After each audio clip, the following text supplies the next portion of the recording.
السلام علیکم ورحمۃ اللہ وبرکاتہ۔ الحمد للہ رب العالمین والعاقبۃ للمتقین والصلاة والسلام علی رسولہ الکریم۔ محترم حضرات، ہم ترجیحات دین پر آپ سے لگاتار بات کر رہے ہیں اور آج اس کا درس نمبر سیریل نمبر 27 ہے۔ میں بار بار یہ بات کہتا ہوں کہ ہر سیریل اپنی جگہ پر ایک تقریر ہے۔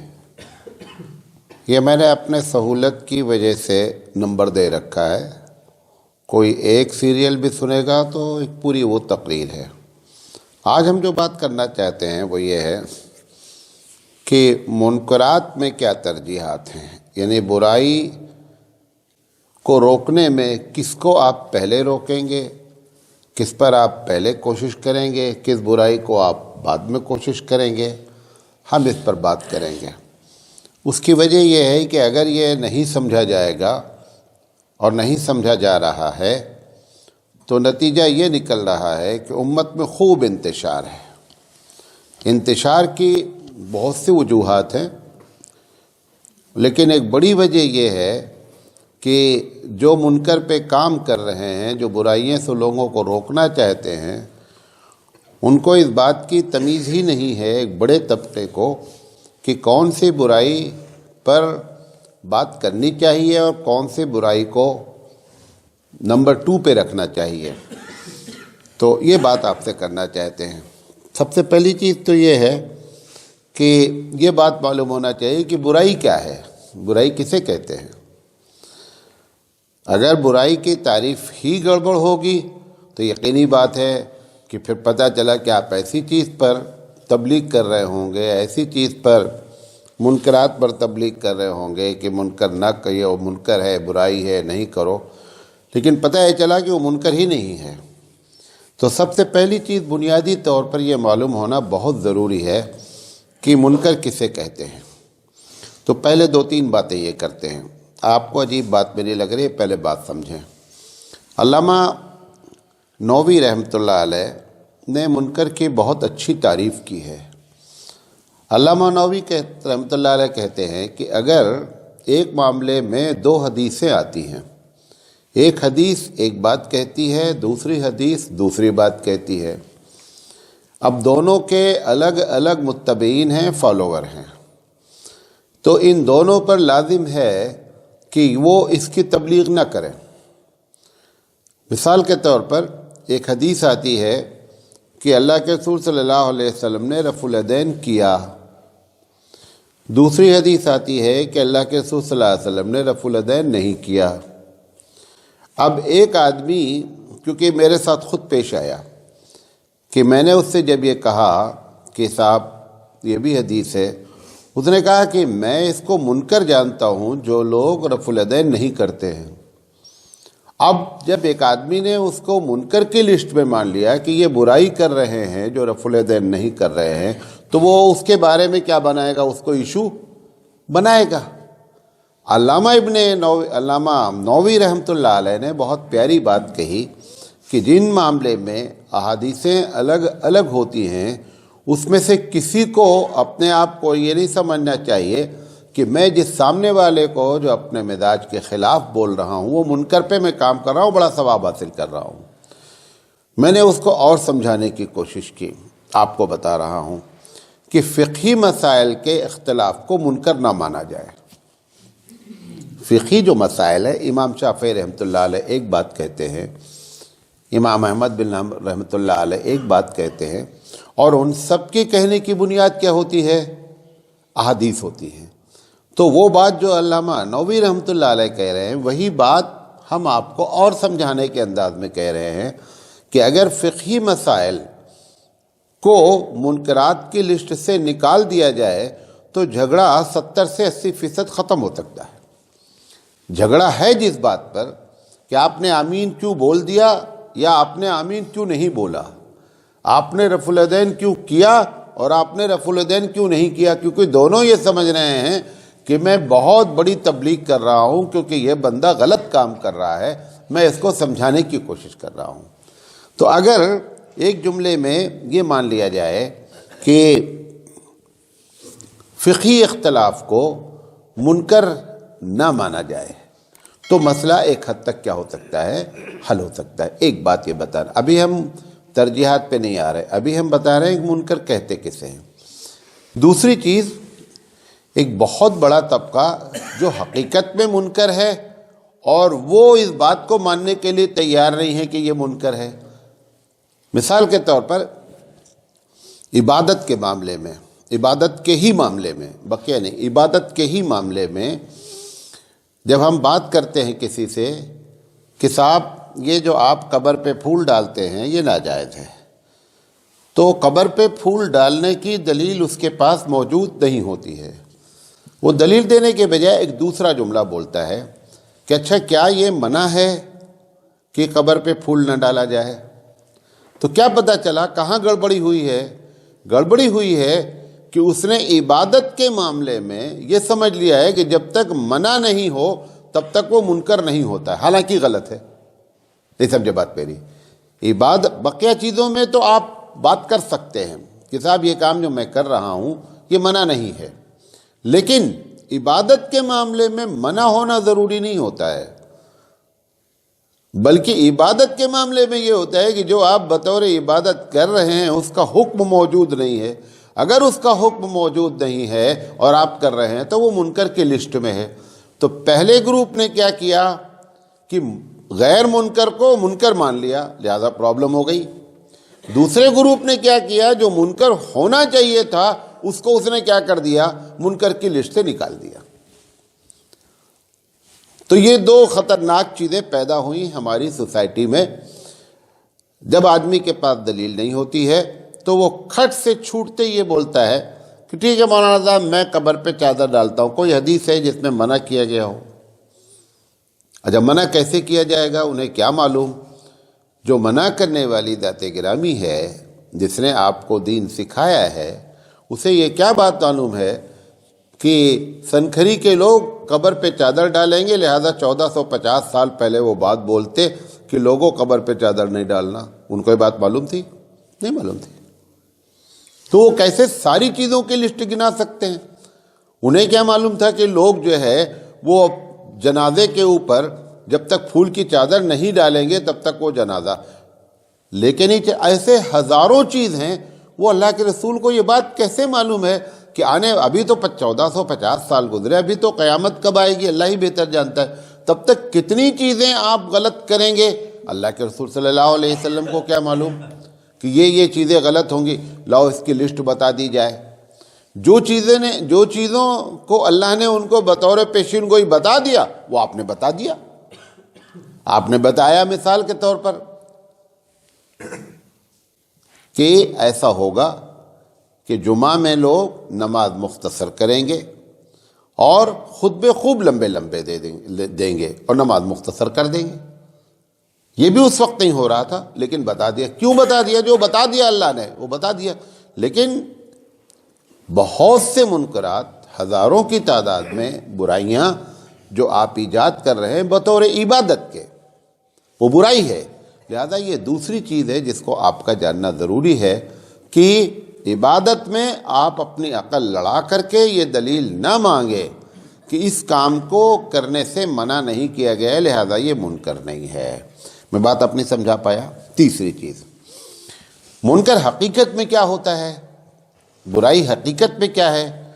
ڈائریکٹ جس کو اللہ رسول نے منع کر دیا ہے وہ برائی ہے، نمبر 1۔ نمبر 2، عبادت میں جس چیز کو اللہ رسول نے ذکر نہیں کی۔ کبھی کبھی ایسا ہوتا ہے کہ ایک چیز جو ہے وہ رسم ہوتی ہے، وہ بدعت نہیں ہوتی ہے، تو اس میں بھی آدمی کیا کرتا ہے، گڑبڑی کرتا ہے۔ یہ بھی معلوم ہونا بہت ضروری ہے کہ یہ رسم ہے یا بدعت ہے۔ اگر رسم عقیدے سے تعلق رکھے گی، نمبر 1۔ اگر رسم لازم سمجھ کر کی جائے گی، نمبر 2۔ اگر رسم عبادت سمجھ کے کی جائے گی تو ہر حال میں پھر یہ بدعت کی کیٹیگری میں آ جائے گی۔ یہ ایک الگ ٹاپک ہم انشاءاللہ بات کریں گے۔ بہرحال ہم یہ کہنا چاہتے ہیں کہ اصل میں منکر کیا ہے؟ اصل میں منکر وہ ہے کہ جس کو اللہ رسول نے کیا کیا ہے، منع کیا ہے، وہ منکر ہے۔ عبادت میں منع کرنا ضروری نہیں ہے، عبادت میں اپنی طرف سے ایک بات کو جوڑنا بھی کیا ہے، وہ منکر ہے۔ تو یہ آپ کو بنیادی بات بتانا چاہتے تھے کہ اگر ہم منکر کی تعریف نہیں جانیں گے، جب منکر کی تعریف نہیں جانیں گے تو ترجیحات، پریفرنس کس کو دیا جائے، اس کا سوال ہی نہیں اٹھتا۔ اب اگر منکر ڈکلیئر ہو گیا تو پھر اس کی ترتیب کیا ہے، کس منکر کو سب سے پہلے، کس برائی کو پہلے روکا جائے گا، کس پر تھوڑا سے برداشت کیا جائے گا، اس بات کو سامنے رکھنا چاہیے۔ نمبر 1، بعض آدمی برائی کرتے ہیں لیکن چھپ کے کرتے ہیں۔ بعض ایسی برائیاں ہیں جو اوپن کرتے ہیں، کھلے عام کرتے ہیں۔ اگر ایک آدمی چھپ کے برائی کر رہا ہے تو آپ اس آدمی کی ذاتی طور پر برائی کو لوگوں کے سامنے بیان نہیں کریں، اس برائی پر آپ روکنے کی کوشش کریں جو کھلے عام ہو رہا ہے۔ مثال کے طور پر نوجوان جوا کھیل رہے ہیں، کرکٹ کے ذریعے کھیل رہے ہیں، ایک آدمی اس میں ایسا ہے جو کھیلتا ہے ذاتی طور پر لیکن ایک دم اپنی تنہائی میں رہتا ہے اور کسی کو پتہ نہیں لے، تو اس کو پکڑ کر کے آپ نہیں بولیں کہ نہیں تم بھی اس میں شامل ہو، ایسا نہیں کریں آپ۔ تو ترجیحات میں جو چیز کھلی ہوئی ہو ان پر پہلے نکیل کی جائے بنسبت اس کے جو چیز کیا ہے، چھپی ہوئی ہو۔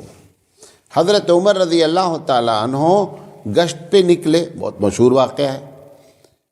ایک بوڑھا آدمی اپنے گھر کے اندر چار دیواری میں بیٹھا ہوا شراب پی رہا تھا۔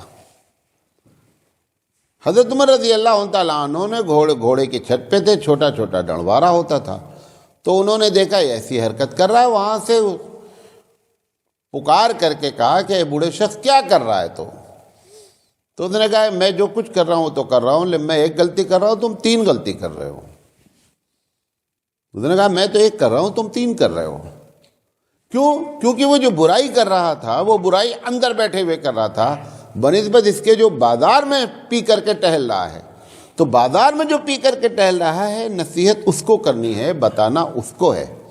تو یہ پہلی چیز ہوتی ہے کہ اوپن کھلی ہوئی برائیوں کو روکنے میں سب سے پہلے قدم اٹھانا چاہیے، اور جو چیزیں، جو برائیاں ڈھکی چھپی ہیں، میں نہیں کہہ رہا ہوں، اگر ان کو بھی روکنا ہے تو اس کا طریقہ یہ ہے کہ پھر نام لے کر کے نہ بات کی جائے۔ معاشرے میں ایسا ہو رہا ہے۔ اللہ کے رسول صلی اللہ علیہ وسلم کی بھی عادت مبارکہ یہ تھی کہ اگر کسی برائی کو جان لیتے تھے کہ سوسائٹی میں ہوا ہے تو آپ اس کو نام لیے بغیر کیا کرتے تھے، بولتے تھے کہ ایسا ایسا ہو رہا ہے، ایسا نہیں ہونا چاہیے۔ تو پہلی چیز یہ ہے۔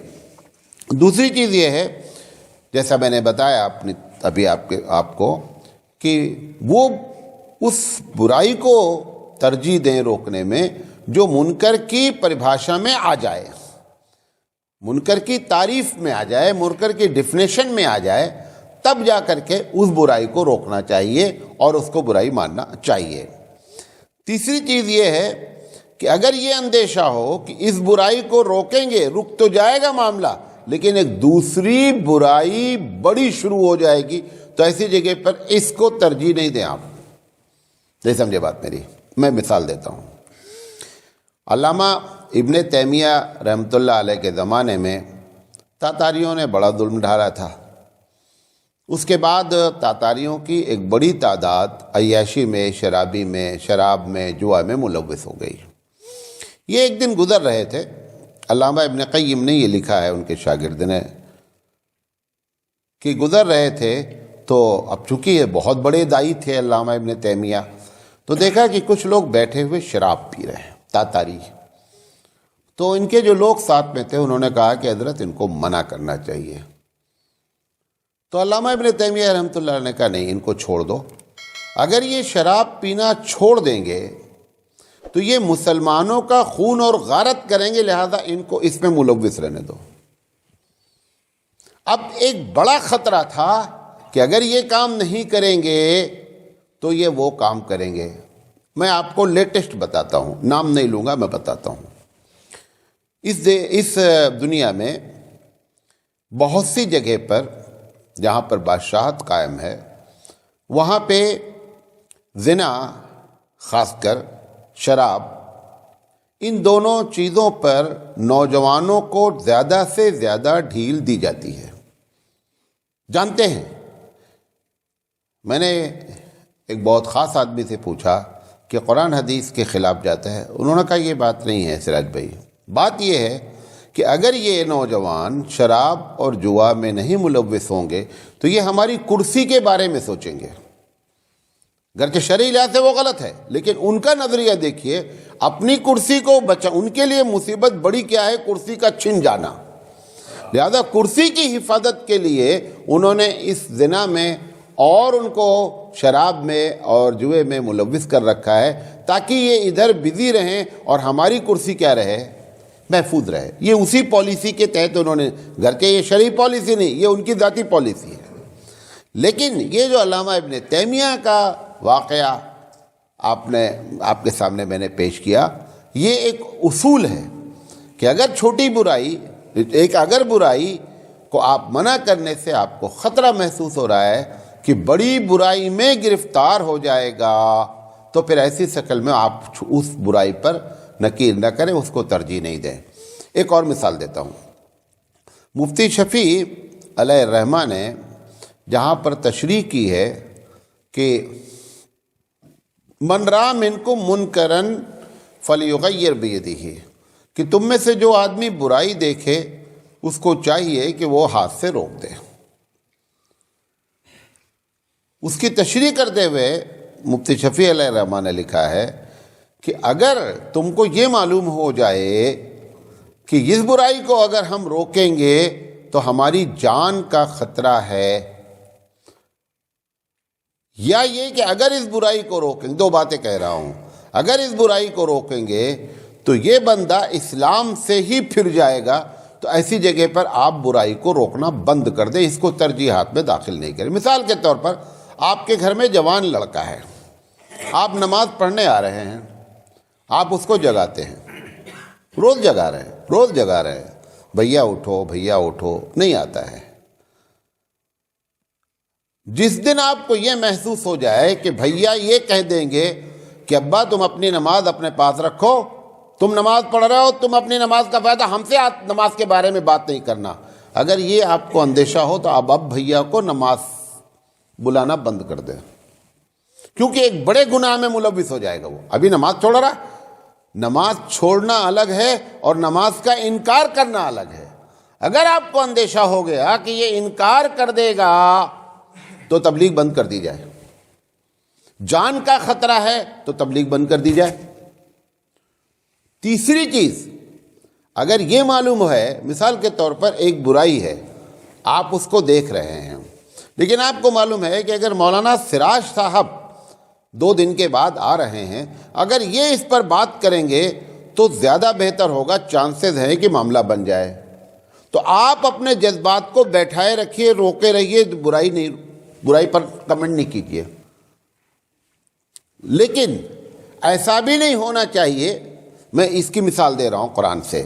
جب موسیٰ علیہ السلام کوہ طور پر گئے اور یہاں پہ قوم نے بچھڑے کی پوجا شروع کر دیا، ہارون علیہ السلام جو ان کے بھائی تھے وہ موجود تھے۔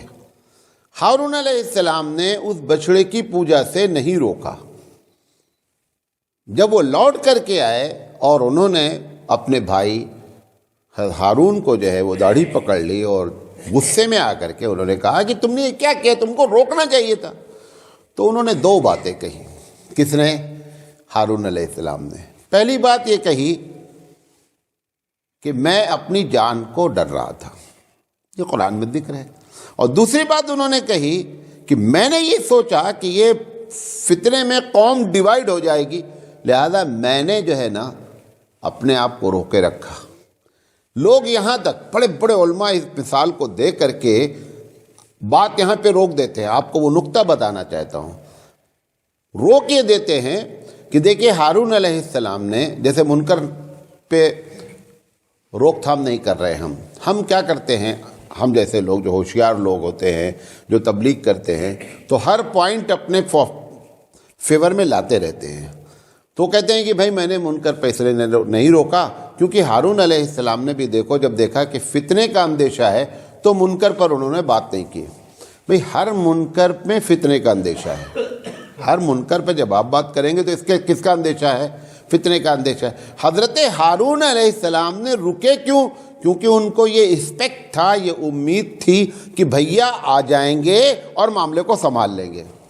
اگر ان کو یہ بات معلوم ہوتی کہ موسیٰ ہے ہی نہیں اور ہارون ہی ہارون ہوتے اس وقت، تو ایسا نہیں تھا کہ ہارون علیہ السلام اس بچڑے کی پوجا کرنے سے لوگوں کو منع نہیں کرتے. یہ غلط فہمی بڑے بڑے علماء کو لگی کہ انہوں نے آ کر کے فتنے کے لفظ کو سنبھال لیا اور پھر دلیل دینا شروع کیا الفتنۃ اشد من القتل، الفتنۃ اکبر من القتل، کہ فتنہ جو ہے وہ قتل سے بڑا ہے. غلطی کیا ہوئی؟ حضرت ہارون علیہ السلام کے دماغ میں دوسری بات موجود تھی کہ بھیا آ جائیں گے اور معاملے کو کیا کر لیں گے؟ سنبھال لیں گے، اس لیے وہ برائی سے رک گئے. ایسے ہی آپ کو بھی چاہیے، اگر آپ کو یہ معلوم ہے کہ یہ برائی ہے لیکن ہمارا کوئی بڑا آ کر بات کرے گا تو دلیل کے ساتھ کرے گا، ان کو سمجھا لے جائے گا، وہ ان کی بات بھی سنتے ہیں، تو آپ تھوڑی دیر کے لیے اپنے جذبے کو کیا رکھیں؟ کنٹرول میں رکھیں. آپ اس میں بپھر نہیں جائیں، معاملے کو خراب نہیں کریں. ورنہ اگر آپ نے چھیڑ دیا معاملے کو اور مطمئن نہیں کر سکے تو اب وہ نتیجہ کیا نکلے گا؟ ضد میں آ کر کے ایک اور برائی شروع کر دیں گے. لہذا پریفرنس میں، ترجیح میں اس بات کو بھی شامل رکھنا چاہیے کہ اگر فتنے کا اندیشہ ہے اور توقع یہ ہے کہ دوسرا آ کر کے سنبھال لے گا، تو پھر ایسی جگہ پہ برائی کو ترجیحات میں داخل کرنے کے بجائے ڈیلے کرے، لیٹ کرے روکنے میں، تو انشاءاللہ معاملہ بنے گا. چونکہ اس کا ابھی ایک حصہ اور تھوڑا سا اور باقی ہے، انشاءاللہ زندگی رہے تو ہم آگے بات کریں گے. وآخر دعوانا ان الحمدللہ رب العالمین.